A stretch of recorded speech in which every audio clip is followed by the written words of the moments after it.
करना है, राम मंदिर पे टारगेट करना है, कभी अनुरुद्धाचार्य को बोल दिया। आपको शिक्षा रोजगार की बात करनी चाह रही है, अभी मंदिर मस्जिद। शिक्षा रोजगार तो जब होगा ना, जब हमारा धर्म बचेगा। जब धर्म ही नहीं बचेगा, धर्म को टारगेट कर रहे हैं। जब धर्म नहीं चाहिए हमको, हम शिक्षा रोजगार नहीं चाहिए, नहीं चाहिए हमको, नहीं चाहिए। शिक्षा रोजगार मिल जाएगा, धर्म बचेगा तो शिक्षा रोजगार सब मिल जाएगा। धर्म ही नहीं बचेगा, धर्म का ही विनाश कर देंगे। हिंदुओं का विरोध कर रहे हो दादा, शर्म आनी चाहिए आपको। आपने क्या बात कर रही चाहिए, आप विरोध कर रहे हो, आपको शर्म आनी चाहिए, आपको शर्म आनी चाहिए। सुनिए, हिंदू का विरोध कर रहा हूँ, की बात कर रहा हूँ, तो आराम सुनिए, मेरी बात सुनिए, रुक जाइए। मैं हिंदू का विरोध कर रहा हूँ, तो किसका? मैं तर्क कर रहा हूँ। किसका विरोध कर रहे हैं आप, ये बताइए। जो आरोप प्रत्यारोप लगे हैं, जो आरोप प्रत्यारोप लगे हैं, आरोप प्रत्यारोप। आपने कहा कि शिक्षा रहेगी तो जान जहान रहेगा। अम्बेडकर जी जो थे पढ़े लिखे, तब वो अपना ही नहीं, अपने ही जान की सुरक्षा नहीं बल्कि पूरे समाज का विकास उन्होंने किया। ऐसा है, चोरी हुई है, कोई भी पूछ सकता है, अखिलेश यादव नहीं, मायावती भी पूछ सकती हैं। अच्छा, मायावती जी नहीं पूछी है, मायावती पूछ सकती हैं। हम कह रहे भारत का हर एक नागरिक पूछ सकता है, लेकिन मायावती जी नहीं पूछी हैं। ये पूछे हैं, अखिलेश जी पूछे हैं। दिक्कत वहाँ पर है। आम आदमी पार्टी के भी नेता ने पूछा है, संजय सिंह ने। वो तो मैं कह रहा हूँ जमीन घोटाले पर आरएसएस के लोग भी मांग किए हैं, जांच की मांग की। संजय सिंह बोले हैं कि 2 करोड़ की जमीन 18 करोड़ में क्यों बिकी और 18 करोड़ में क्यों खरीदा गया, उसका भी ब्यौरा दे दिया गया है। हम कह रहे हैं कि संतुष्टि इनको कैसे मिलेगी, इन विपक्षियों को संतुष्टि कैसे मिलेगी। चाहे देश के लिए कुछ भी कर दे, भाजपा कुछ भी कर दे, संतुष्ट होने वाले नहीं है। ये सत्ता के लोभी हैं, सत्ता के भोगी हैं, सत्ता मिलेगी नहीं। एक मिनट, यही अखिलेश यादव जी, एक मिनट, यही अखिलेश यादव जी ने कहने वाले, राम को काल्पनिक कहने वाले, अब राम की इनको कैसे याद आ गई। हालांकि हम तो मुसलमान आदमी, हम नहीं टिप्पणी करना चाहते हैं, कोई भी धर्म का मामला हो। अगर सनातन केवल हमारा आस्था है तो आस्था के तरीके से। बुलडोजर किसके घरों पे सबसे ज्यादा चला है? ये तो जो है अखिलेश यादव जी ही बता सकते हैं, जो आज 10 बजे सोए उठते हैं और 1 बजे एसी कमरा में पहुंचे। अखिलेश यादव बताएंगे। बुलडोजर बाबा योगी आदित्यनाथ को कहा जाता है, आप अखिलेश यादव से कह रहे हैं बताएंगे। संविधान, एक मिनट, संविधान आरक्षण के नाम पर 37 सीटें अखिलेश यादव लाए, 5 सीटों की, 1 सीट की 6 सीटें राहुल गांधी लाए। जरा उनसे भी सवाल पूछ लीजिए। जो यही मोदी आप कुछ बोलना चाह रहे थे, पागल से डिबेट क्या करना है, उसका न कोई धर्म है न दीन है। वो पागलों से डिबेट क्या करना है।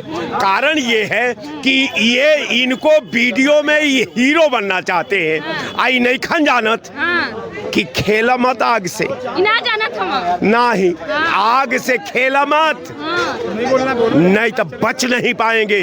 जो शिक्षा के लेके कि शिक्षा मिलनी चाहिए ना, ओकरा शिक्षा से वो आज तक अपना सिग्नेचर नहीं कर पाता, तो उसको शिक्षा से क्या बात कर लेना देना है।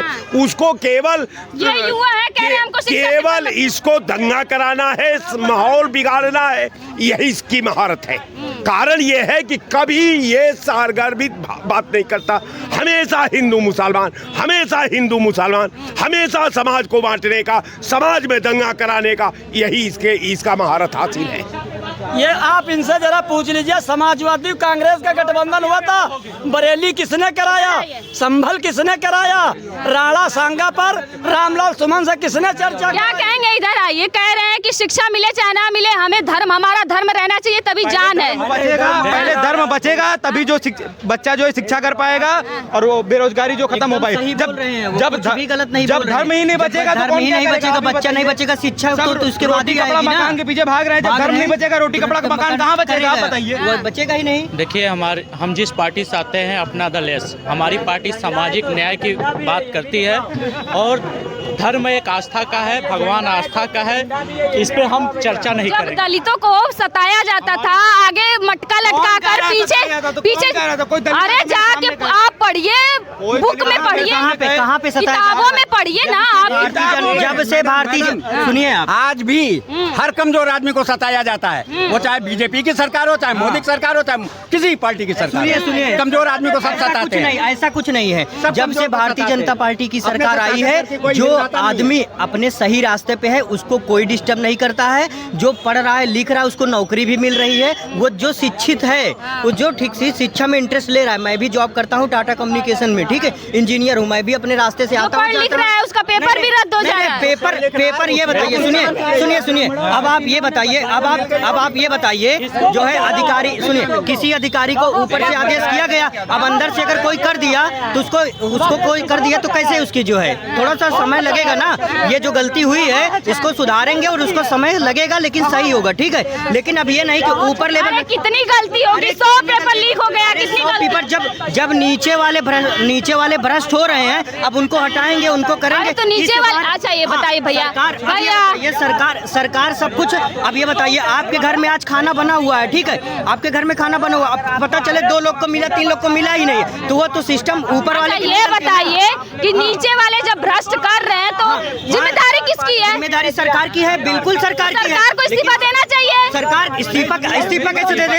अरे पहले जांच करे, पहले दोषी समझे, तब तो इस्तीफा। कब से जांच करेगी? 100